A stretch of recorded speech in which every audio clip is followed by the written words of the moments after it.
Friends, as I record this video today, it is just a little over 3 weeks from when you and I are going to gather together for the Thrive Conference, June 18th and June 19th. And I am so excited to get to be with you virtually as we gather together to talk about what it looks like to have an external focus as individuals, as churches, and as a region.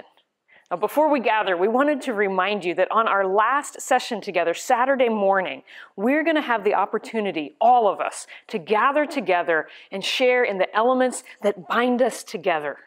We're going to come to the table and have communion. Now, Pastor Frank Frischkorn and I will have the unique privilege of officiating that time as we prepare our hearts and our minds to come to the table. But before we do, each one of us is going to need to prepare to come. Specifically, to make sure that you have the elements ready to partake in communion on that day. So in advance of that day, you're going to want to go shopping, right? Pick up some grape juice, maybe a loaf of bread. You're also more than welcome to use something like crackers or matzah, anything along those lines that will prepare you to be able to receive communion. If your church is like ours, we've been using the prepackaged sets with a wafer and a cup. So maybe you will talk to your pastor or your board of deacons and ask if they would make some of those available to you.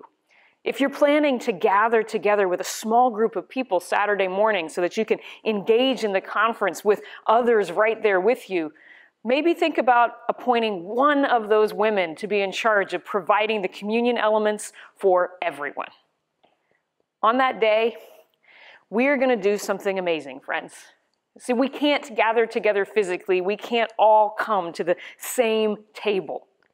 But all across the region, we're going to be reminded that there is nothing that separates us from the love of our God. And indeed, there is one thing that binds all of us together, even when we have to be physically apart: our faith in the Lord Jesus Christ.